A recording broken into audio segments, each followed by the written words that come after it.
Ilham Aliyev é o presidente do Azerbaijão desde 2003, ano em que sucedeu ao pai, Heydar Aliyev, que governou o país durante uma década. Situado no sul do Cáucaso, o Azerbaijão está há 2 décadas em conflito com a Arménia por causa de Nagorno-Karabakh, um enclave dominado pela etnia arménia, situado dentro das fronteiras do Azerbaijão, internacionalmente reconhecidas. Será que há uma solução pacífica para o conflito 16 anos após o cessar-fogo? A Euronews viajou até Baku para fazer esta e outras perguntas. Presidente Aliyev, obrigada por receber a Euronews. Comecemos por Nagorno-Karabakh. Quais são as hipóteses de uma resolução pacífica do conflito? Temos esperanças porque o processo desenvolvido há muitos anos deve levar a uma resolução pacífica. Mas claro que vai depender da vontade da Arménia para cumprir as normas de direito internacional, para retirar as tropas dos territórios do Azerbaijão internacionalmente reconhecidos, e então a paz será estabelecida. Portanto, está bastante otimista, se eu bem entendi. Posso dizer que as propostas dos mediadores se baseiam na restauração da integridade territorial do Azerbaijão, se baseiam na retirada das tropas arménias de todos os territórios ocupados. Withdrawal of Armenian troops from all the occupied territories beyond the administrative Isto para além dos limites administrativos de Nagorno-Karabakh, no regresso dos deslocados internos azeris a essa terra e na abertura de todas as comunicações. O senhor disse algumas vezes que se a Arménia não retirasse as tropas dos 7 territórios ocupados do Azerbaijão e não devolvesse a terra, que o Azerbaijão retomaria essas províncias através de uma ofensiva militar. Mantém esta posição? Este é um direito fundamental do Azerbaijão, como eu mencionei anteriormente, que nos foi dado pelas organizações internacionais, incluindo as Nações Unidas. Não podemos permitir que o conflito se mantenha no impasse por mais 15 anos. Já está num impasse há 16. Claro, portanto deve pôr-se termo a isso. Queremos pôr um fim de forma pacífica e estamos a trabalhar nisso, mas ao mesmo tempo a nossa paciência tem limites.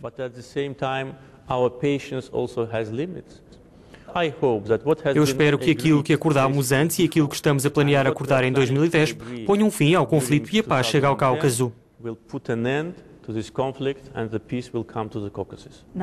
Há algum espaço para concessões no que respeita ao estatuto final de Nagorno-Karabakh? O Azerbaijão nunca vai concordar com a independência de Nagorno-Karabakh ou com nenhum tipo de mecanismos ou procedimentos que leve eventualmente a uma secessão.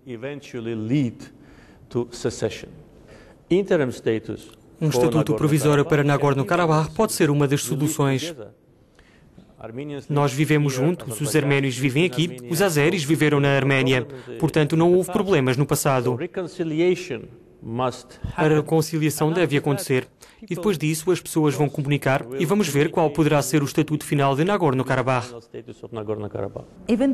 Embora seja prematuro antecipar um acordo entre a Turquia e a Arménia, como é que vê o impacto da reconciliação turco-arménia na resolução do conflito de Nagorno-Karabakh? É uma oportunidade ou uma ameaça?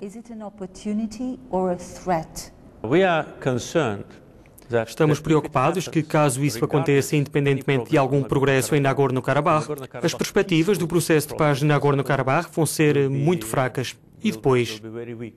Na nossa perspectiva, vai originar mais dificuldades na região. Portanto, eu acho que agora é uma oportunidade única, quando já temos progressos no processo turco-arménio e, ao mesmo tempo, chegamos à fase final de negociações entre a Arménia e o Azerbaijão.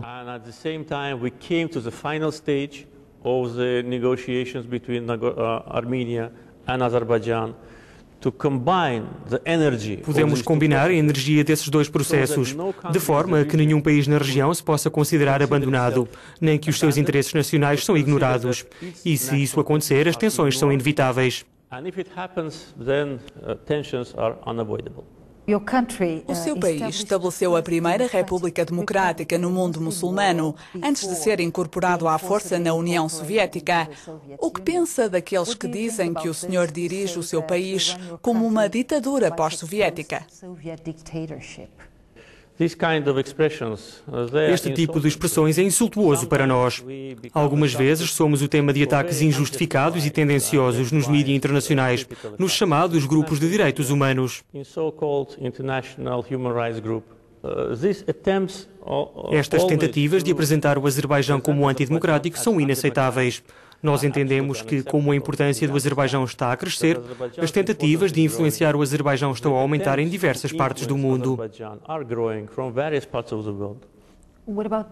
E aqueles que dizem que a oposição no Azerbaijão não tem uma verdadeira oportunidade e que muitos dos seus opositores foram silenciados? Bem, cabe às pessoas decidirem. Se a oposição no Azerbaijão é fraca, a culpa não é nossa. E eu posso dizer-lhe porque é que a oposição está agora numa situação desastrosa.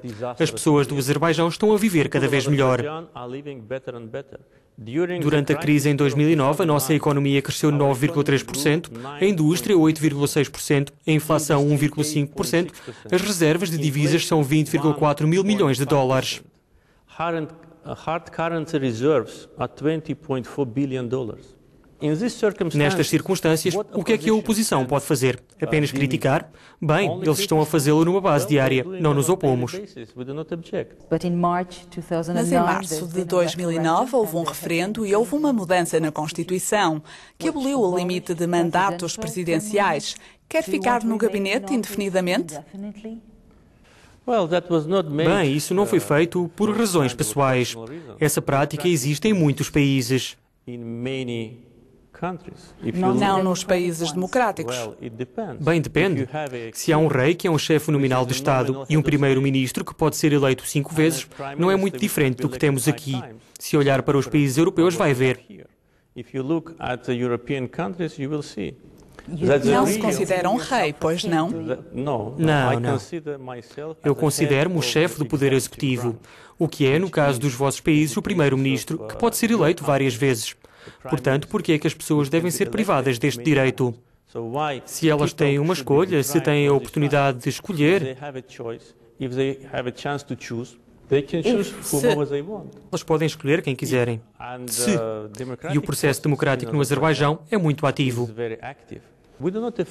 Nós não interferimos nos assuntos internos dos vossos países, embora haja imensas coisas de que possamos não gostar, a que nos podemos opor e que podemos considerar ridículas, mas nunca o dizemos.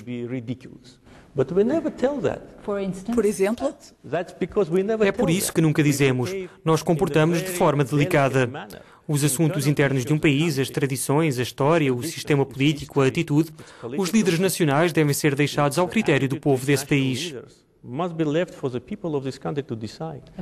o Azerbaijão é um membro do Conselho da Europa. Se alguém quer usar este fator de forma a conseguir algo, não vamos permiti-lo. President Aliyev, thank you for this interview. Thank you.